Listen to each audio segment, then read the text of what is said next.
বিসমিল্লাহির রহমানির রহিম। সম্মানিত উপস্থিতি, আমরা আজকে রাসূলুল্লাহ সাল্লাল্লাহু আলাইহি ওয়াসাল্লামের সমস্ত হাদিসগুলোর মধ্য থেকে একটি হাদিসের আলোচনা করার চেষ্টা করব, যে হাদিসটি বুখারী এবং মুসলিম শরীফে সন্নিবেশিত হয়েছে। সে হাদিসটি হল যে আবু হুরায়রা রাদিয়াল্লাহু তাআলা আনহু, আল্লাহ রাসূলের বিশিষ্ট সাহাবী, তিনি হাদিসটা বর্ণনা করেছেন। সে হাদিসটির মধ্যে 7 শ্রেণীর লোকদের কথা বর্ণনা করা হয়েছে, যারা পরকালে আল্লাহ তাআলার আরশ আজিমের ছায়া ছাড়া কোনো ছায়া থাকবে না। এই 7 শ্রেণীর লোক আল্লাহর আরশ আজিমের ছায়ার নিচে তারা অবস্থান করবে, আরামে আনন্দের সময় কাটাবে। আলহামদুলিল্লাহ, সেই বিষয়ে আমাদের আজকের আলোচনা ইনশাআল্লাহ। রাসূল সাল্লাল্লাহু আলাইহি ওয়াসাল্লামের যে হাদিসগুলো যে সমস্ত সাহাবায়ে কেরামরা বর্ণনা করেছেন, বুখারীর বর্ণনা অনুযায়ী প্রায় 800 সাহাবী আল্লাহ রাসূল থেকে হাদিস বর্ণনা করেছেন। কয়জন? 800 জন সাহাবী হাদিস বর্ণনা করেছেন। এর মধ্যে সবচেয়ে বেশি হাদিস যিনি বর্ণনা করেছেন, তিনি বলেন আবু হুরায়রা রাদিয়াল্লাহু তাআলা। এই আবু হুরায়রা রাদিয়াল্লাহু তাআলা তিনি মুসলিম ছিলেন না, প্রথম অমুসলিম ছিলেন। ওনার বয়স যখন 30 বছর, 629 সালে তিনি ইসলাম ধর্ম গ্রহণ করেন, কালেমা গ্রহণ করেন। তখন হিজরি সাল ছিল 7ম হিজরি। এই 7ম হিজরিতে আল্লাহ বিশেষ এক বান্দা আবু হুরায়রা রাদিয়াল্লাহু তাআলা রাসূলুল্লাহ সাল্লাল্লাহু আলাইহি ওয়াসাল্লামের প্রখ্যাত সাহাবী কবি তুফাইল ইবনে আমির আদ-দাউসি, ওনার মাধ্যমে তিনি ইসলামে দীক্ষিত হন, কালেমা পড়ে মুসলমান হন। আবু হুরায়রা রাদিয়াল্লাহু তাআলা যার হাতে ইসলাম ধর্ম, যার মাধ্যমে ইসলাম ধর্ম গ্রহণ করেন, তিনি হলেন কবি তুফাইল ইবনে আমির আদ-দাউসি। আর ওই বংশেরই একজন লোক ছিলেন আবু হুরায়রা রাদিয়াল্লাহু তাআলা। ইসলাম গ্রহণের পূর্বে আবু হুরায়রার নাম ছিল আব্দে শামস, তার মানে অরুণ দাস। কি ছিল? অরুণ দাস আবু হুরায়রার নাম। আর ইসলাম গ্রহণের পর তার নাম হলো আব্দুল্লাহ। কি নাম? আব্দুল্লাহ। কিন্তু আল্লাহ রাসূল বিশেষ কারণে তারা আবু হুরায়রা ডাকলেন। একদিন শীতকালে উনি যাচ্ছেন, দেখেন একটা বিড়ালের বাচ্চা কষ্ট পাচ্ছে। উনি বিড়ালের বাচ্চাটা কাপড়ের ভিতরে নিলেন, আরাম পাইলেন। আল্লাহ রাসূলের কাছে যখন গেলেন, বিড়ালের বাচ্চা বেরিয়ে গেছে। আল্লাহ আবু হুরায়রা, আবু হুরায়রা মানে বিড়াল ছানার পিতা। তো আল্লাহ রাসূল আবু হুরায়রা বলছেন, এর জন্য আবু হুরায়রা নামে তামাম পৃথিবীর মানুষ তাকে চিনে পেয়েছে। আল্লাহ রাসূল আমার এই নামটা দিয়েছেন, আমি এই নামে চলব। সম্মানিত মুসলিম কেরাম, এই আবু হুরায়রা ইসলাম গ্রহণ করার পর 3.5 বছর আল্লাহ রাসূলের সাথে সময় কাটালেন। তিনি মসজিদে নববীতে থাকতেন, বাড়িতে থাকতেন না। রাসূলুল্লাহ সাল্লাল্লাহু আলাইহি ওয়াসাল্লামের সমস্ত কথাগুলো আয়ত্ত করার জন্য সেখানে থাকতেন। যা আসতো খাবার তাই খেতেন। তিনি আল্লাহ রাসূল সাল্লাল্লাহু আলাইহি ওয়াসাল্লাম থেকে হাদিস বর্ণনা করেন, 5,442টি হাদিস বর্ণনা করেন। এত বড় সাহাবী ছিলেন। উনি 59 হিজরিতে 78 বছর বয়সে ইন্তেকাল করেন। মদিনায় কাসমা নামক স্থানে তিনি ইন্তেকাল করেছিলেন। জান্নাতুল জান্নাতুল বাকিতে তার কবরস্থান হয়েছে, সেখানে তাকে কবর দেওয়া হয়। এই আবু হুরায়রা রাদিয়াল্লাহু তাআলা আনহু তিনি আল্লাহ রাসূলের কাছে দোয়া চাইলেন স্মৃতি শক্তি বৃদ্ধির জন্য। আল্লাহ রাসূল বলেন একটা চাদর নিয়ে আসো। চাদর আনা হলো, চাদরটা বিছাও। আল্লাহ রাসূল ফুল দিয়ে দিলেন। এরপরে থেকে তিনি যা বলেন তাই মনে এত বিশিষ্ট সাহাবী ছিলেন তিনি। একদিন মদিনার বাজারে আবু হুরায়রা রাদিয়াল্লাহু তাআলা আনহু গেলেন। যার পর দেখছেন মানুষ কেনা বেচা ব্যস্ত। তিনি তারা বলেন, এই তোমরা কেনা বেচা নিয়ে ব্যস্ত আছো? আল্লাহ রাসূলের মিরাজ বন্টন হচ্ছে। কোথায়? মসজিদে নববীতে। সবাই কেনা বেচা বলে চলে গেল মসজিদে নববীতে। উনি জায়গায় হয়ে গেলেন, বাজারে হয়ে গেলেন, উনি জানেন। লোকের ওখান থেকে এসে তুমি বলছো যে মিরাজ বন্টন হচ্ছে, সম্পদ বন্টন হচ্ছে। আমরা গিয়ে দেখলাম কেউ কোরআন তেলাওয়াত করে, কেউ মাসআলা আলোচনা করে, কেউ কোরআন শিখতেছে, কেউ হাদিস শিখতেছে, এভাবে বিভিন্ন আলোচনা আমরা হচ্ছে। আল্লাহ রাসূল সাল্লাল্লাহু আলাইহি ওয়াসাল্লাম বলছেন যে এটাই তো মিরাজ। সুবহানাল্লাহ। আল্লাহ রাসূল বলছেন না যে কোন নবী রাসূল আমি কোনো দিরহাম টাকা পয়সা রেখে যাই নাই, ওয়ালাকি ইয়া রাসূল আমি ইলম রেখেছি, ইলমের ওয়ারিশ তোমাদেরকে দিয়েছি। তাহলে প্রকৃত ওয়ারিশ হলো ইলম, জ্ঞান অর্জন।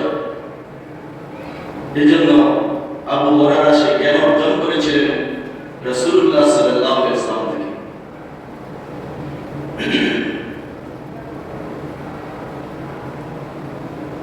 বুখারীতে এভাবে বর্ণনা আছে যে আবু হুরায়রা যে বেশি হাদিস বর্ণনা করেছেন, আয়েশা রাদিয়াল্লাহু তাআলা তাকে জিজ্ঞেস করলেন তুমি এত ইলম এত হাদিস কিভাবে অর্জন করলে, মুখস্থ করলে? আবু হুরায়রা আয়েশা রাদিয়াল্লাহু তাআলা প্রশ্নের জবাবে বললেন, ওয়া ইন্না ইখওয়াতি মিনাল মুহাজিরিন কানা ইয়াশকুরুহুম সাফকুন ফিল আসওয়াক ওয়া কুনতু আলজাম রাসূলুল্লাহ সাল্লাল্লাহু আলাইহি ওয়াসাল্লাম আলা মিলই বাতনি। আবু হুরায়রা বলেন, আমার মুহাজির ভাইরা বাজারে বেচাকেনায় ব্যস্ত থাকতেন, আর আমি কোন প্রকারে আমার পেটের চাহিদা মিটিয়ে খেয়ে না খেয়ে আল্লাহ রাসূলের নিকট পড়ে থাকতাম। এই জন্য আমি বেশি হাদিস বর্ণনা করতে পেরেছি।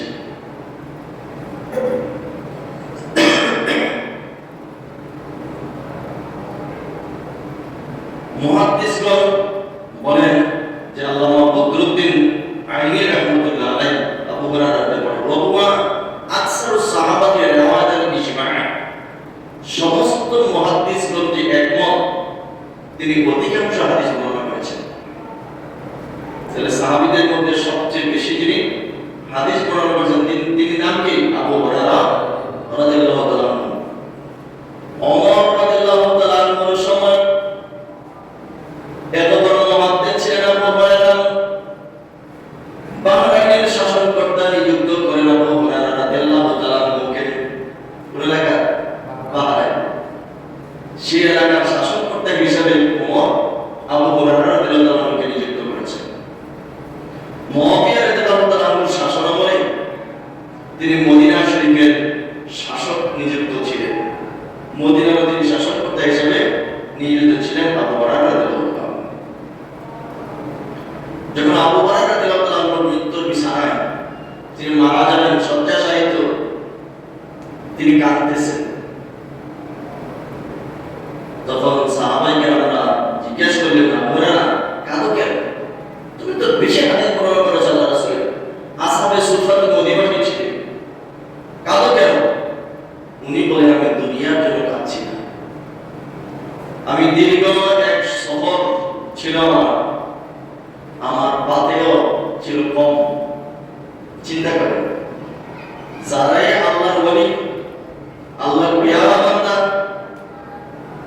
তারা এই কথাই বলে যে আমার পাতেও কম, আমল কম, কিন্তু অনেক লম্বা পথ আমাকে পাড়ি দিতে হবে, যে রাস্তাতে জান্নাত এবং জাহান্নামে গিয়ে রেখেছে।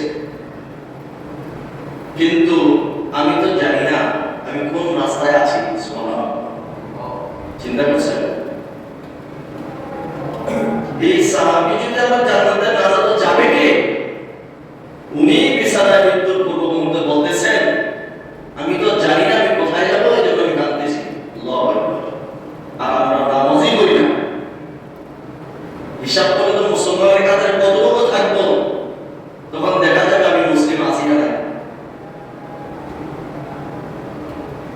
যারা আল্লাহর রাসূলের প্রিয় সাহাবী 59 হিজরিতে 78 বয়সে তিনি মদিনায় ইন্তেকাল করেছেন। এবার আমরা হাদিসের ব্যাখ্যায় চলে আসবো। কারণ হাদিসটা তো হলো হাসরের ময়দান, কিয়ামতের দিনের কথা। এই জন্য কিয়ামত সম্পর্কে না জানলে তো হাদিসের গুরুত্ব বোঝা যাবে না। কি বলে? যার ঘরে ছাউনি নাই, ঘরের টিনে ছিদ্র বেরিয়েছে, ভাঙাচোরা টিন, বৃষ্টি আসবে সে না বুঝে বৃষ্টি কি জিনিস। কি বলে? বৃষ্টি যদি 1 ঘন্টা বা তার ঘরে পানি মানে 1 ঘন্টা, বলে কেমনি বলে কে বেটা বেজে বলে সে বুঝবে যে বৃষ্টি কি জিনিস। কি বলে? রোদের মধ্যে মরুভূমিতে হাঁটলে যার ছাতা নাই সে বুঝবে রোদ কি জিনিস। কি বলে? মরুভূমিতে হাঁটলে যার পকেটে পানি নেই সে বুঝে পানির কি দাম। কিন্তু হাসরের ময়দানটা কেমন ভয়াবহ হবে সেটা না জানলে তো আর ওইখানের আরামটা কি জিনিস হবে সেটা বোঝা, অনুভব করা সম্ভব হয় না। সেদিন কেমন হঠাৎ কেমন চলে আসবে, বলে পেয়ে আসবে না, এমন দিন আসবে, হঠাৎ চলে আসবে। কেন পেশা করতেছে মানুষ, কিন্তু দেখে ফেরানোর সময়ও পাবে না, কেমন চলে আসবে। এই কোরআন আল্লাহ বলেছেন। তখন দুনিয়া বিচূর্ণ বিচূর্ণ হয়ে যাবে। আল্লাহ তাআলা বলেন, ইদা সুলসিলাতিল আরদু জিলজালাহা, যখন পৃথিবী প্রকম্পিত হবে। একটু আগে দেখছেন না খেলা আছে, এই 12টার আগে ভূমিকম্প কেমন হয়েছিল। আমি আমার পড়ার টেবিলে বসা, মনে হয় যেন ফেলে দিয়েছি চেয়ার থেকে, কেমন অবস্থা। তাহলে এটা একটু লাগায় না হলো একটু সময়। আল্লাহ তাআলা বলেন, কম্পনে যখন সমস্ত পৃথিবী প্রকম্পিত হয়ে যাবে, ওয়া আখরাজাতিল আরদু আথকালাহা, পৃথিবীর ভিতরে যা ছিল, মাটির নিচে যত হীরা খনি, যত খনি আছে সবগুলো তার পেটের ভিতর থেকে বেরিয়ে যাবে। আল্লাহ তাআলা বলেন, ওয়া ক্বাল ইনসানু মা লাহা, ওদিন মানুষ বলবে কি হলো পৃথিবী কেন এমন হচ্ছে, মানুষ এভাবে করতে থাকবে। আল্লাহ বলেন, ইদা কাল্লা ইদা দুক্কাতিল আরদু দাক্কা দাক্কা, সাবধান, যখন পৃথিবী চূর্ণ বিচূর্ণ করে দেওয়া হবে, আস্থা থাকবে না, সব চুরমার হয়ে যাবে। ওয়াজাআ রাব্বুকা ওয়াল মালাকু সাফফান সাফফা, তোমার রব উপস্থিত হবে আর ফেরেশতারা সারিবদ্ধভাবে সেখানে দাঁড়িয়ে যাবে। সেদিনটা কেমন হবে ভয়াবহ অবস্থা। সূরা কারিয়াত আল্লাহ বলেন, ইয়াউমা ইয়াকুনুন নাসু কাল ফারাশিল মাবথুস ওয়া তাকুনুল জিবালু কাল আইনিল মানফুশ। আল্লাহ বলেন, সেদিন পঙ্গপালের মতন মানুষ বিক্ষিপ্ত হয়ে থাকবে। আগুন জ্বালালে যেমন পোকা দৌড়ে আসে, এভাবে মানুষগুলো ছোটাছুটি করতে থাকবে পঙ্গপালের মতো। শুধু মানুষ ছুটবে তাই নয়, পাহাড় যে এত বড় বড় পাহাড় আমরা দেখি, 5,000 ফুট, 10,000 ফুট, 20,000 ফুট উঁচা পাহাড়, 3,000 মাইল, কত হাজার মাইল লম্বা শৃঙ্গ, যত কিছু দেখি, এই সব পাহাড়গুলো পশমের মতন দুলার মতো উঠতে থাকবে। আল্লাহু আকবার। দুনিয়া দুলার মতো উঠতে থাকবে পাহাড়গুলো, পাহাড় আর পাহাড় থাকবে না, একদম লেভেল হয়ে যাবে, সব সমাবাদ হবে, একদম সচ্ছল রুটির মতো। রুটি যেমন সমতল, ঠিক তদ্রূপভাবে এই পৃথিবীটা সব ভেঙে চুরমার হয়ে একদম সমতল হয়ে যাবে। সেদিনটা হলো পৃথক হওয়ার দিন। আল্লাহ তাআলা বলেন, ওয়ায়াউমা নুয়াসসিরুল জিবাল, পাহাড় তার জায়গায় থাকবে না, দৌড়াদৌড়ি করতে থাকবে, সঞ্চারিত হবে।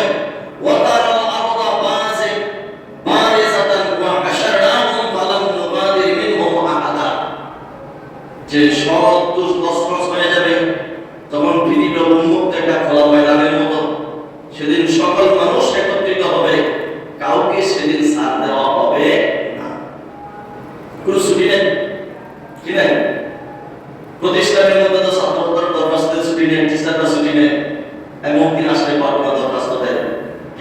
হাসরের মাঠে উত্তীর্ণ হওয়ার বিষয়ে কোনো ছুটি নাই। সেদিন সবাই উঠতে হবে, কেউ গায়ে থাকবে না, মান হাতে গায়ে কোনো মানুষ অনুপস্থিত থাকবে না, সবাই উপস্থিত হতে হবে। وَنَضَعُ الْمَوَازِينَ الْقِسْطَ لِيَوْمِ الْقِيَامَةِ সেদিন দাঁড়িপাল্লা স্থাপন করা হবে। কি করা হবে? দাঁড়িপাল্লা স্থাপন করে মানে ন্যায় বিচারের দলটা সেদিন স্থাপন করা হবে। ফালা তুসলামু নাফসুন শাইআ, কিন্তু কোনো মানুষের উপরে জুলুম করা হবে না, যে যা পাওনা তাই তাকে দেওয়া হবে। কি বলে? এই যে কয়েকদিন আগে আমাদের সাবেক প্রধানমন্ত্রী স্বৈরাচারী শেখ হাসিনা রায় হলো, রায় কি হয়েছে? ফাঁসির রায় হয়েছে। তো ফাঁসির রায় হয়েছে, তারপরে তো জুলুম করা হয়েছে না, একবার না ফাঁসির রায় হয়েছে, তাকে তো ফাঁসি কমপক্ষে প্রায় ১,৫০০ ছাত্রছাত্রী মারা গেছে, গুলি করে মারছে, তো ১,৫০০ ফাঁসির রায় দেওয়া দরকার ছিল। পিলখানাতে ৫৭ জন অফিসার মারছে, সেখানে ৫৭ বার তার ফাঁসি দেওয়া দরকার ছিল। এরপর আপনার আরো অসংখ্য মানুষকে গুম করা হয়েছে, গুলি করে হত্যা করা হয়েছে, তারা তো হাজার বার ফাঁসি দিল, কি হলো না? কিনা বলে একবারে দেওয়া হয়েছে। এরপরে হেফাজতের ৫ মে ৭টা চত্বরে হাজার হাজার ছাত্রদেরকে গুলি করে হত্যা করা হয়েছে। আরো তো আছে অসংখ্য, যেগুলো জানা অজানা। তাহলে একবারে না ফাঁসি হয়েছে, এটা কি জুলুম করা হয়েছে না? ইনসাফ একটার জন্য হয়েছে, আরো ইনসাফ বাকি আছে। এটা দুনিয়ার সম্ভব না, এটা দৈনিকাল পরকাল প্রয়োজন। ফাঁসি দেওয়া হবে, আবার জীবিত করা হবে, আবার ফাঁসি দেওয়া হবে, আবার জীবন দান করবে। এইভাবে যে যত মানুষ মারছে ততবার তাকে ফাঁসি দেওয়া হবে। পরকাল সময় দেওয়া হবে। সে হাসরের ময়দান এত ভয়াবহ অবস্থা হবে। হাদিসের মধ্যে ইবনে মাজাহ আল্লাহ রাসূল সাল্লাল্লাহু আলাইহি ওয়াসাল্লাম হাদিস বর্ণনা করেন, ইয়াখুদুল জাব্বার সামাওয়াতি ওয়াল আরদি বিয়াদি, সাত আসমান আর জমিন আল্লাহ তাআলার হাতের মুঠোর মধ্যে থাকবে। সুবহানাল্লাহ। খেয়াল করেন ভাই, পৃথিবীর এক প্রান্ত থেকে আরেক প্রান্তে যাওয়ার সুযোগ নেই, যাওয়া যায় না, কিন্তু সমস্ত পৃথিবী এবং সাত আসমান সব তার হাতে থাকবে, আল্লাহর হাতের মুঠির মধ্যে থাকবে। তিনি এভাবে হাত, এভাবে পৃথিবী, দুনিয়া, আসমান সব এভাবে মুঠ করবেন আর ছাড়বেন। বলতে থাকবেন, আনাল জাব্বার, আমি আজকে হচ্ছে আমি আজকে হচ্ছে মহাপ্রতাপশালী, প্রতাপশালী। আনাল মালিক, আমি হচ্ছে আজকের অধিপতি। আইনাল জাব্বার, দুনিয়ায় যারা তাকাব্বুরে অহংকার করতে স্বৈরাচারী করতে তোমরা কোথায়? আইনাল মুতাকাব্বির, যারা অহংকারী করতে দুনিয়া জীবনে তোমরা কোথায়? কে বলবে? আল্লাহ বলছেন। আওয়াজ আসবে, কোন স্বৈরাচার, ফেরাউন বলেন, নমরুদ বলেন, আর আবু জাহেল বলেন, আর শেখ হাসিনা বলেন, কেউ সেখানে আওয়াজ করবে না। আমেরিকার প্রেসিডেন্ট বলেন, কেউ আওয়াজ করবে না। সময় কম হবে না। সে হাসরের ময়দানটা পৃথিবীর কোনো গাছগাছালি থাকবে না, সাগর নদীর খাল বিল রাস্তাঘাট পূজা বিচার কিছুই থাকবে না। একদম সমতল রুটি যে বানিয়েছে দেখছেন না, এই রুটির বদলে একদম পৃথিবী সমতল হয়ে যাবে। 1 ইঞ্চি, আধা ইঞ্চি, 1 সুতা কম বেশ হবে না, একদম সমতল হয়ে যাবে। তামাম পৃথিবী হয়ে যাবে। মাথা উপরে সূর্য চলে আসবে আদাত অথবা 1 হাত অথবা সুরমার কাঠি অথবা 1 মাইল, বিভিন্ন বর্ণনা হাদিসের মধ্যে রয়েছে। খেয়াল করেন, এখন সূর্য আমাদের থেকে 9,30,00,000 মাইল দূরে আছে। কয় মাইল? 9,30,00,000 মাইল। আর এখান থেকে সৌদি আরবের দূরত্ব হলো 5,000, 5,500 মাইল। বুঝতে নিচ্ছেন? তাহলে 9,30,00,000 মাইল হলো সূর্য আমাদের থেকে দূরে। ওখান থেকে চৈত্র মাসে রোদ্রের তাপ আসে, সেটা আমরা সহ্য করতে পারি না। খালি পায়ে জোতা নিয়ে দাঁড়িয়ে থাকাও অসম্ভব, অসম্ভব। আমি একবার পূর্বের সৌদি সরকার নির্দিষ্ট একটা জায়গা করেছিল, মরুভূমির মধ্যে কুরবানি জন্য হাজিদের, সে জায়গায় গেছিলাম। আপনার একজন ওসি তদন্ত ছিল আমার সাথে ঢাকা, উনি আমি এই দুজন গেলাম। অর্থাৎ এমন অবস্থা, জোতা পায়ে আছে নিজেদের আর এহরামের কাপড়, এই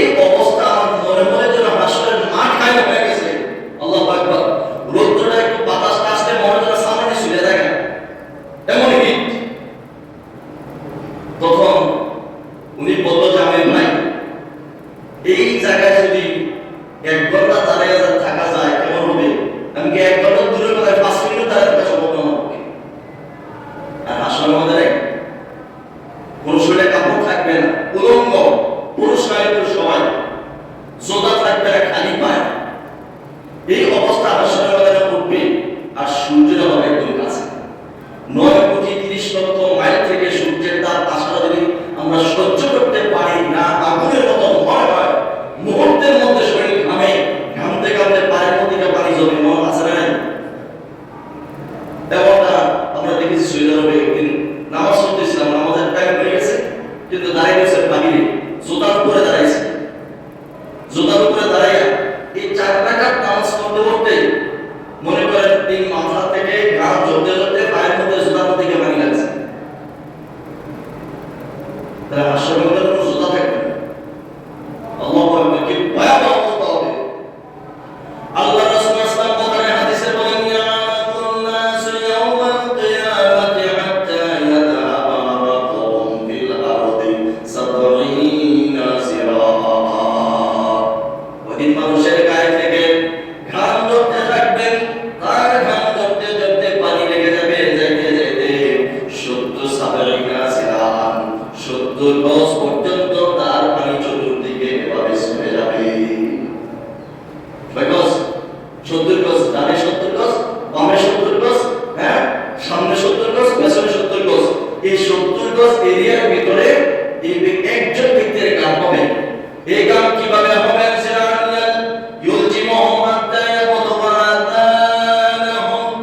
আল্লাহ রাসূল সাল্লাল্লাহু আলাইহি ওয়াসাল্লাম বলেন, কারোর গান হয়ে যাবে টাকনু পর্যন্ত, কারোর গান হবে আঁচল পর্যন্ত, কারোর গান হয়ে যাবে তার কোমর পর্যন্ত, কারোর গান হবে তার বুক পর্যন্ত, কারোর গান হয়ে যাবে তার গলা পর্যন্ত, আবার কারোর গান হয়ে যাবে তার কান পর্যন্ত। আল্লাহু আকবার।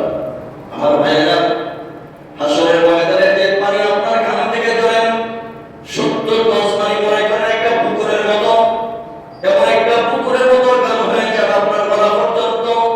এই পানিটা পানি না, ফুটন্ত পানি, চুলার মধ্যে দিলে নিচের পানি যেভাবে উপরে যায়, উপরের পানিটা নিচে যায়। হাসরের ময়দানে মানুষের ঘামের কারণে যে পানিটা হবে সেটা হবে ফুটন্ত পানি। এই অবস্থায় তাকে 50,000 বছর পর্যন্ত থাকতে হবে। বিচারিত হয়, বিচারের অপেক্ষায় থাকবে। এই অবস্থা হবে তার খেয়াল করুন। এই যে পরীক্ষার রেজাল্ট দেয়, রেজাল্ট দিলে ছাত্রছাত্রীরা মাঠে দাঁড়িয়ে থাকে না, এরপরে না ঘোষণা করবে, ঘোষণা করলে না সে পাশ হয়ে যাবে। এই যে দাঁড়িয়ে থাকার একটা হাসরের ময়দানে অবস্থা হবে 50,000 বছর। আল্লাহু আকবার। এই অবস্থায় থাকার একটা অবস্থা কত পরিচিত, বড় ভয়াবহ। সেদিন মানুষের এমন অবস্থা হবে, ইয়াওমা ইয়ামাদুল যালিমু আলা ইয়াদাইহি ইয়াকুলু ইয়া লাইতানি ইত্তাখাযতু মা'আর রাসূলি সাবিলা। ওইদিন জালেমরা নিজেদের হাত নিজেরা কামড়ে কামড়াতে কামড়াতে আফসোস করে বলবে,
পরিস্থিতিতে আল্লাহ তাআলা 7 প্রকার মানুষকে আল্লাহর আরশ আজিমের ছায়াতলে স্থান দেবে বলে সুবহানাল্লাহ।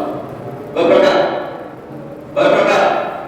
এই 7 প্রকার লোকেরা হাসরের ময়দানে কোনো পেরেশানিতে থাকবে না, কোনো কষ্ট তার থাকবে না, কোনো দুঃখ তার থাকবে না, সূর্যের আলো তার গায়ে লাগবে না, খেয়াল করেন তার শরীর থেকে ঘাম ধরবে না, আরাম আর আনন্দে থাকবে। সুবহানাল্লাহ।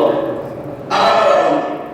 এজন্য আল্লাহ তাআলা আল্লাহ রাসূল বলেন সামাতু ইয়াদিল্লুহুম জিল্লুহুল্লাহ ফি জিল্লিহি। ওই দিন হাসরের ময়দানে ভয়াবহ অবস্থার সময় আল্লাহ তাআলার আরশ আজিমের ছায়া ছাড়া আর কোনো ছায়া থাকবে না। লা জিল্লা ইল্লা জিল্লুহুম। পৃথিবীর আর কোথাও কোনো ছায়া থাকবে না, গাছগাছালি থাকবে না, আরশ আজিমের ছায়া শুধু থাকবে। এছাড়া কোথাও কোনো শান্তির জায়গা আর সেদিন 7 শ্রেণীর লোক আল্লাহ তাআলা আরশ আজিমের ছায়ার নিচে অবস্থান করবে। তাহলে আমরা কি 7 শ্রেণীর অন্তর্ভুক্ত হতে চাই ইনশাআল্লাহ? আল্লাহ তাআলা আমাদের সবাইকে কবুল করুন, সবাই আমিন। তাহলে এই 7 শ্রেণীর লোক যদি আমরা যে কোনো একটা মধ্যে থাকতে পারি, যে কোনো একটা মধ্যে, তাহলে আল্লাহ হাসরের ময়দানে ভয়াবহ শাস্তি থেকে আমরা বাঁচতে পারবো। আল্লাহ কবুল করুন, সবাই আমিন। এক নম্বর হলো ইমামুল আদিল, ন্যায়পরায়ণ শাসক। কি শাসক? ন্যায়পরায়ণ শাসক। তাহলে রাষ্ট্র যারা পরিচালনা করে, এখন সবাইকে আরশের ছায়ার নিচে জায়গা পাবে? কে পাবে? ন্যায়পরায়ণ, যিনি ইনসাফ ভিত্তিতে রাষ্ট্র পরিচালনা করেছেন, তার দলের লোক আর অন্য দলের লোক চিন্তা করে নাই, যে উপযুক্ত তাকেই দেওয়া হয়েছে, তার অধিকার দেওয়া হয়েছে। চাকরির ক্ষেত্রে হোক, এটা বিজিবি কার্ডের মধ্যে হোক, টিসিবি হোক, সেটা বিধবা ভাতা হোক, বয়স্ক ভাতা হোক, যেটাই হোক, সুযোগ সুবিধা যে পাওনা তাকেই দিয়েছে। সে কি তার দলের লোক, তার আপনজন, নাকি তার বিরোধী, কোনোটাই তাকায় না, যে পাওনা তাকেই দিয়েছে। এবং শাসক আল্লাহ তাআলার আরশ আজিমের ছায়ার নিচে স্থান পাবে বলে সুবহানাল্লাহ। এজন্য আল্লাহ রাসূল সাল্লাল্লাহু আলাইহি ওয়াসাল্লাম বলেছেন, আলা কুল্লুকুম রাইন ওয়া কুল্লুকুম মাসউলুন আন রায়াতিহি। তোমাদের প্রত্যেকে হচ্ছে রক্ষক, শাসক। তোমাদের শাসনের বিষয়ে, তোমাদের ক্ষমতার বিষয়ে, তোমাদের দায়িত্বের বিষয়ে আল্লাহ তাআলার কাছে তোমাদেরকে জিজ্ঞাসিত হতে হবে। জিজ্ঞাসা হওয়া লাগবে কিনা? ছেলে আছে, মেয়ে আছে, বউ আছে, কিন্তু বউ বিধবা কথা পায়,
আলী হাসান মোহাম্মদ মুজাহিদ আর মতিউর রহমান নিজামী, দুইজন মন্ত্রী হওয়ার আগে যেমন বাপের আমলে টিনের ঘর ছিল, 5 বছর মন্ত্রী হওয়ার পরে টিনের ঘরে রইল, এটা 3 সেট বিল্ডিং হয়েছে না? খেয়াল করেন, তাহলে মন্ত্রী হওয়ার পরে রইল কেন? এই পেটে হারাম ঢুকে নাই আর কোনোদিন ঢুকবে না। এটা জনগণের হক মানলে সম্পদ বাড়ানো যায়। আমরা তো জনগণের হক না মানলে চুরি ডাকাতি না করলে পুরো মেম্বার চেয়ারম্যান এমপি 5 তলা বাড়ি তো দূরের কথা, একতলা বিল্ডিং বানানো সম্ভব না। একতলা বিল্ডিং করো পুরো এমপি মন্ত্রীর পক্ষে সম্ভব নয়। তার কথা শোন, তারপর টাকা এই চুরি ডাকাতি খেলে অভ্যস্ত হয়ে গেছে বিদায় মানুষ মাইয়া সে এমপি হইতেছে। সময় দেওয়া ভাই, এবার শুনে আল্লাহ রাসূল কি বলে। আল্লাহ রাসূল সাল্লাল্লাহু আলাইহি ওয়াসাল্লাম বলেন, বুখারীর হাদিস, মামিন ওয়ালিন ইয়ালি আয়াতিন মিনাল মুসলিমিন, যে এলাকায় কোনো মানুষকে যখন দায়িত্ব পেয়ে যায়, রাষ্ট্র ক্ষমতা যখন পেয়ে যায়, এমপি মন্ত্রী মেম্বার চেয়ারম্যান হয়ে যায়, অবহানাশন জনগণের সাথে প্রতারণা করলো, জনগণ বয়স্ক ভাতা পাওয়ার কথা পাইল না, টিসিবির কার্ড পাওয়ার কথা দিল না, বিধবা ভাতা পাওয়ার কথা দিল না, জনগণের হক যেভাবে রাষ্ট্র থেকে বিভিন্ন জায়গা থেকে আশ্রয় দিল না, নিজে খাইল, মানুষের অধিকার নষ্ট করল। আল্লাহ রাসূল সাল্লাল্লাহু আলাইহি ওয়াসাল্লাম বলেন, ইল্লা হারামাল্লাহু আলাইহিল জান্নাহ, ওই মেম্বার চেয়ারম্যান এমপি মন্ত্রী রাষ্ট্রপতি যারা ছিল তাদের জন্য আল্লাহ তাআলা জান্নাত হারাম করে দিবেন। কি হারাম? জান্নাত হারাম তার জন্য, সে জান্নাতে যেতে পারবে না। তাহলে এই কথাগুলো যদি আমাদের দেশের মেম্বার চেয়ারম্যান এমপি মন্ত্রীরা জানতো করতো, তাহলে কি মানুষ মাইরা ক্ষমতা দিত? ভাই ভাই আমার দরকার নাই, এটা বলতো না, এটা বলতো আমার প্রয়োজন নেই, এত কষ্ট করবো, জান্নাত আপনাকে জ্বলতে হবে, এই ভয় তো নাই। কারণ ইসলাম নামে না মুসলিম, কিন্তু ইসলাম সম্পর্কে ধারণা নাই, ইসলাম সম্পর্কে বোঝে না, এই জন্য তো বলে শরীয়তে আমরা বিশ্বাস করি না, মানি না। কি বলেন? বলছে না সময় হবে। ওমর রাদিয়াল্লাহু তাআলা যখন প্রেসিডেন্ট, তখন উনি দাঁড়ায় বলেন জুমার দিন, উনি প্রেসিডেন্ট আবার জুমার দিন, ইসলাম রাষ্ট্রের প্রেসিডেন্ট আবার কি মুসলিম নবীর খতিব, তারা বললেন, আমি ওমর যদি কোনো কাজে ভুল করি আমার বিচার করবে এমন কেউ কি আছো তোমরা? খেয়াল করেন যে ওমর রাস্তায় চলে কি চলতো না, শয়তান থাকতো না। ওমর এবারে দেখছি ওমর তার তাকায়, এবার বলতেছে তো আমি ওমর যদি কোনো ভুল করি আমার বিচার কি কে করতে পারবে? একজন তো দাঁড়িয়ে গেছে দরবারে, ওমর তুমি যদি ভুল করে ইসলাম বিরোধী কোনো কাজ করো, এই তরবারি দ্বারা আমি তোমার বিচার করব। সুবহানাল্লাহ। ওমর বলছেন, জি এমন কি আমার প্রয়োজন ছিল, আমার জগতের মধ্যে এমন ভুল থাকার কারণে আমি বলবো। আর অলরেডি দাদা দেখছেন না ভাই, আমাদের সিমেন্ট নি সমাবেশের মধ্যে গেছে, ধাক্কা দিয়ে মারে দিছে, কথা খেয়াল করছেন করেন না কেন? কি দেখছেন না মনে সব লাগে দিতেন, এত বড় একটা দলের নেতা, ছোটকালের বন্ধু, অনেক বছর ধরে দেখা হয়েছে, ভাই চিনছেন নি, আর ধাক্কা দিয়ে মারে। এটা কি ইসলামের আচরণ? ভালোবাসা করবেন কিভাবে এদের থেকে? সময় দেওয়া হয় না। তাহলে এমন চেয়ারম্যান এমপিরা সামনে কেউ বলবে আমি ঠিক করে নাই, পরদিন কি তার কলা থাকবে মনে করছেন? কলা থাকবে? আমাদের দেশের কথা বলছেন কি? পরদিন তার কলা থাকবে না। তাহলে এই মেম্বার চেয়ারম্যান এমপি মন্ত্রী দ্বারা দেশের জনগণের কোনো উপকার হবে না, তারাও দেশের বাহিরে সম্পদ বাড়াবে, নিজেরা বাড়াবে। তাহলে এই সামনে নির্বাচনে আমাদেরকে হিসাব করে ভোট দিতে হবে নাকি? 5 তারিখের পরে কারা চুরি করছে, কারা ডাকাতি করছে, কারা চাঁদাবাজি করতেছে, কারা সন্ত্রাসী করতেছে, কিন্তু দেশের মানুষ জানে কি জানে না? চাঁদাবাজ সন্ত্রাসীদের কাজ জায়গা দেওয়ার কোনো সুযোগ নেই। সময় দেওয়া হয় না। আসলে ময়দানে শ্বাস ছেড়ে দোকানদার সারাদিনের নিচে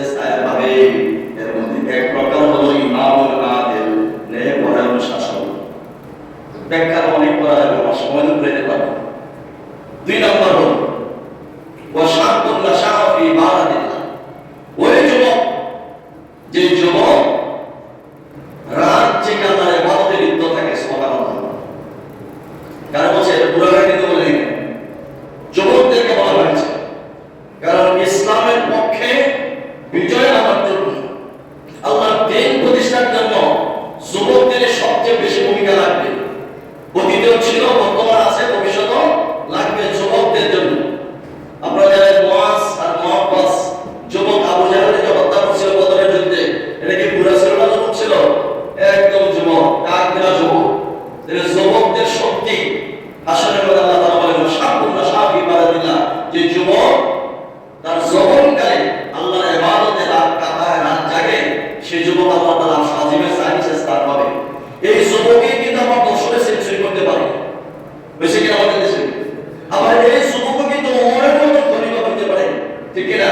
আবার এই যুবকই কিন্তু আপনার আবু হুরায়রা রাদিয়াল্লাহু তাআলার মতো বিশিষ্ট সাহাবী হতে পারে। ভালো যেমন হওয়া যায়, খারাপও তেমন হওয়া যায়, কিন্তু ভালো যুবক যার চরিত্র ঠিক আছে, যে যুবক মেয়েদের পিছনে ঘুরে সময় নষ্ট করে না, যে যুবতী ছেলেদের পিছনে ঘুরে সময় নষ্ট করে না, আল্লাহর ইবাদত করে, আল্লাহর দ্বীনের পথে চলে, নিজের চরিত্র সংশোধন করে রাখে, ওই যুবকরা আল্লাহ তাআলার সাজিমের ছায়ার নিচে স্থান পাবে। এইজন্য আল্লাহ রাসূল সাল্লাল্লাহু আলাইহি ওয়াসাল্লাম আরেকটা হাদিসের মধ্যে আছে, আল্লাহ শাবাবাকা কাবলা সুকমিক, যে তোমার যৌবনকালের সম্পদ মনে করো, যৌবনকালটাকে সম্পদ মনে করো, বৃদ্ধ হওয়ার আগে বুড়া যখন হয়ে যায় না, তাহলে যৌবনকালের মতন কোনো কিছু আর করা যাবে না। বলে যাবে যৌবনকালের মতন ইবাদত করা যাবে না বৃদ্ধ হলে, যৌবনকালের মধ্যে ভালো কাজ করা যাবে না বৃদ্ধ হলে, যৌবনকালের মতন তাহাজ্জুদ নামাজ পড়া যাবে না বৃদ্ধকালে।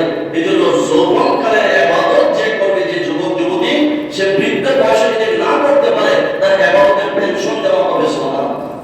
কি দিবে? যৌবনকালে যে যুবক তাহাজ্জুদ নামাজ পড়ে, বৃদ্ধ বয়সে তাহাজ্জুদ পড়তে পারলো না, না পারার পরেও তাকে তাহাজ্জুদ পড়ার সওয়াব আমলে লিখে দেওয়া হবে যৌবনে আমল করার কারণে। তাহলে যৌবনকালে হিসাব দিতে হবে। ভাষার বাজারে 5টা প্রশ্ন করা হবে। এই 5টা প্রশ্নের উত্তর না দেওয়া পর্যন্ত তার বিচার শুরু হবে না। খেয়াল করেন, এটা বিচারের আগে জিজ্ঞাসাবাদ, মানে এটা রিমান্ড বলে কি? রিমান্ডে কয় প্রশ্ন? 5টা প্রশ্ন, এরপরে বিচার শুরু হবে।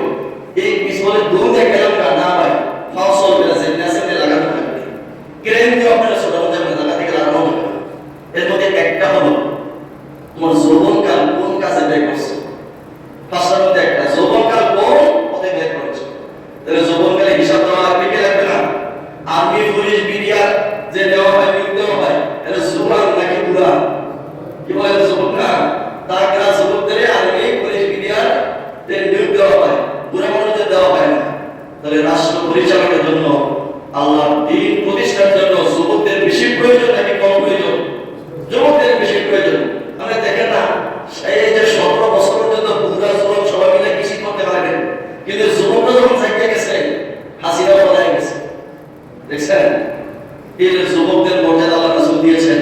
তাহলে এই যুবক, যে যুবক রাত জেগে আল্লাহর ইবাদতে কাটাবে, আল্লাহর হুকুম মেনে চলবে, হাসরের ময়দানে ভয়াবহ পরিস্থিতিতে আল্লাহর আরশ আজিমের নিচে ছায়া পাবে বলে সুবহানাল্লাহ।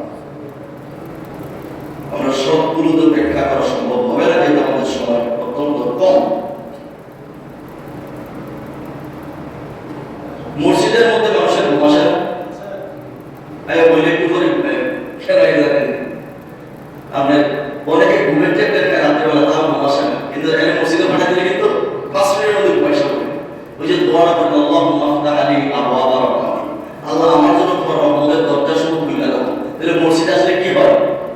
আল্লাহর রহমত নাযিল হয়। আল্লাহর রহমত যেখানে, এখানে দুঃখ থাকতে পারে না, এখানে গজব থাকতে পারে না। এজন্য মসজিদে আসলে ঘুম হয়।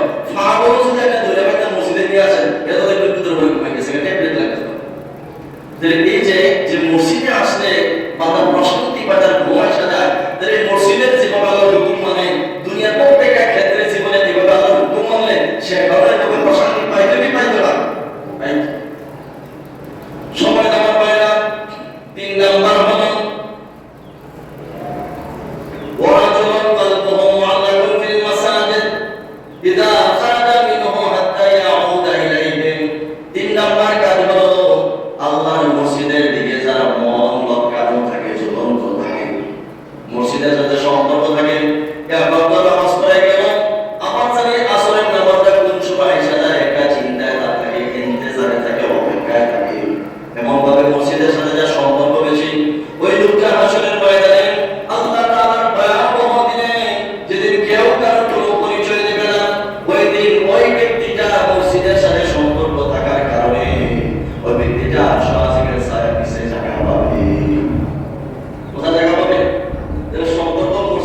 নাম্বার হলো যে মসজিদের সাথে যাদের সম্পর্ক ভালো, হাসরের ময়দানে তারা সাদিকের সার্ভিসে জায়গা পাবে।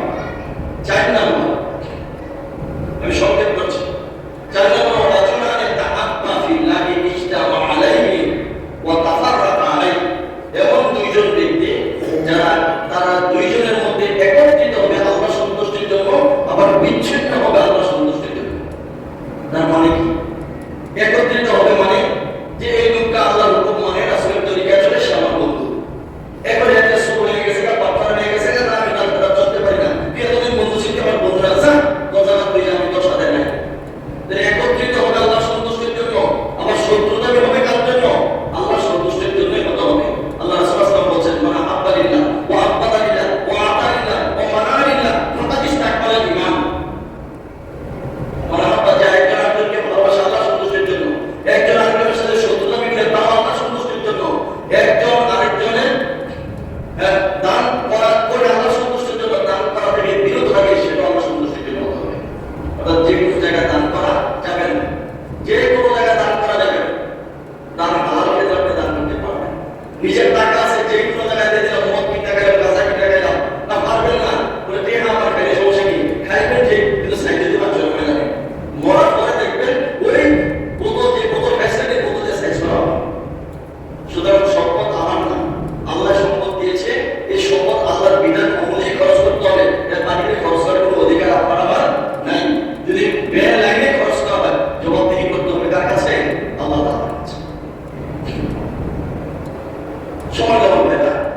5 নম্বর ওয়ারাজুল যাকারাল্লাহ খালিয়ান, যে নির্জনে আল্লাহর ইবাদত করে, ফাফাসা তাইনা, তার চোখের পানি পড়ে, নির্জনে চোখের পানি ফেলে যে ব্যক্তি আল্লাহর ইবাদত করে, সেরকম সময় বিশেষ করে শেষ রাতে তাহাজ্জুদের নামাজ, ঠিক না?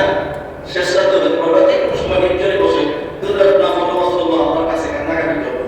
এই দুটা কোথায় থাকবে? হাসর ময়দানে কি এই যে খালি পায়ে সূর্যের নিচে এভাবে দাঁড়িয়ে থাকবে, এরকম অবস্থা হবে তার? সে কোথায় থাকবে?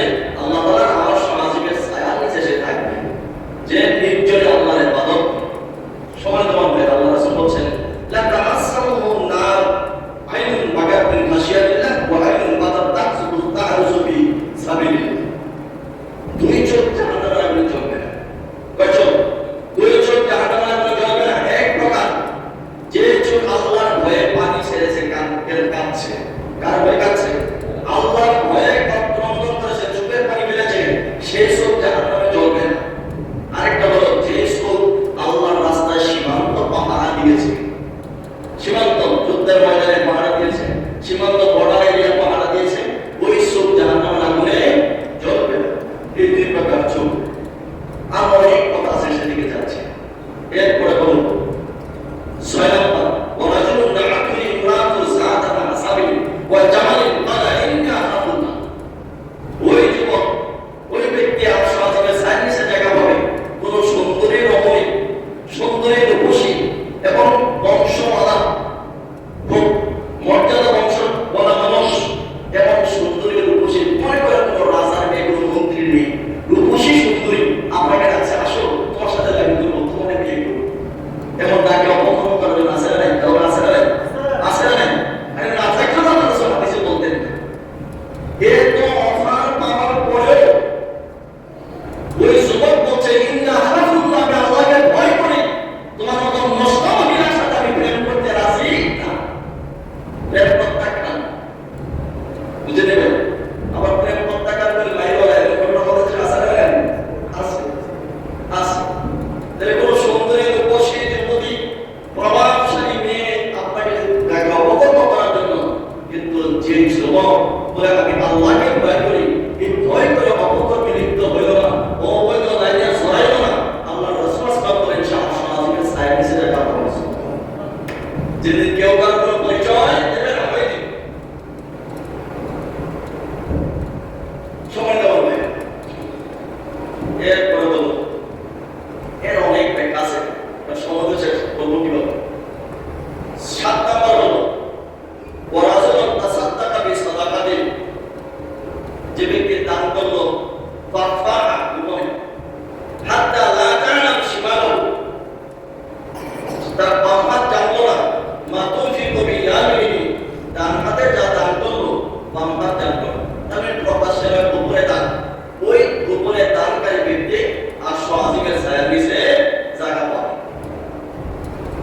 তাহলে কটা বললাম? আগের অবস্থাটা বলতে হবে জায়গাটা কোনটা। কেন ছয়টা সাতটা বুঝে নিলে তো হইতো না, কিন্তু জায়গাটা কোন জায়গাটা বুঝতে হবে। যে জায়গার মধ্যে আপনার মারা হইতেছে, আপনার ভাই ছেলে মেয়ে আপনার আত্মীয় স্বজন সব কিছু এখানে উপস্থিত আছে, পাড়া প্রতিবেশী সবাই আছে, উপর থেকে আগুন টেনে নিচে দিতেছে, আপনাকে মারা হইতেছে, কিন্তু কেউ আগে আসবে, কেউ কারো পরিচয় দেবে না। অবস্থাটা কেমন হবে? হাসরের মধ্যে এমন ভয়াবহ অবস্থা, আপনার শরীর থেকে ঘাম ঝরতে ঝরতে 70 বছর পর্যন্ত চতুর্দিকে হবে। এই পানি ঝরতে ঝরতে হাঁটু পানি, কারো হবে কোমর পানি, কারো গলা পানি, কেউ এভাবে কেউ সাদা কাটবে, এই অবস্থা থাকবে। পানিটা হবে ফুটন্ত পানি, সূর্য তাকে মাথার আধারটা একাত করে এই ফুটন্ত পানির মধ্যে এই ভয়াবহ অবস্থা যখন হবে, কেউ কারো পরিচয় দেবে না, কেউ কারো উপকার করতে আসবে না। ছেলে মাকে ভুলে যাবে, মা ছেলেকে ভুলে যাবে, বাবা তার সন্তান ভুলে যাবে, বন্ধু বন্ধুকে ভুলে যাবে, কেউ কারো পরিচয় দেবে না। সবাই থাকবে উলঙ্গ, কোনো কাপড় চোপড় কারো থাকবে না, পায়ে থাকবে না কোনো জুতা। এই অবস্থায় আল্লাহ তাআলা আরশের ছায়া ছাড়া কোনো ছায়া থাকবে না। ওই সময়ে আল্লাহ তাআলা আরশের ছায়া দিয়েছে এই 7 প্রকার ব্যক্তি আরামে আনন্দে খুব সুন্দরভাবে থাকবে 50,000 বছর পর্যন্ত। এরপর হবে বিচার, এরপর হবে কি? বিচার। বিচারের পরে জান্নাত জাহান্নাম দেওয়া হবে। তাহলে এই 7 প্রকারের মধ্যে যদি আমরা থাকতে পারি, কোনো একটাও যদি থাকে, আল্লাহ তাআলা জান্নাতে আমরা যেতে পারবো। আরশের ছায়ার নিচে জায়গা পাবো। আল্লাহ তাআলা যেন আমাদের সকলকে আল্লাহ তাআলার আরশের ছায়ার নিচে অবস্থান করার উপযুক্ত বান্দা-বান্দী হিসেবে আল্লাহ আমাদের কবুল করে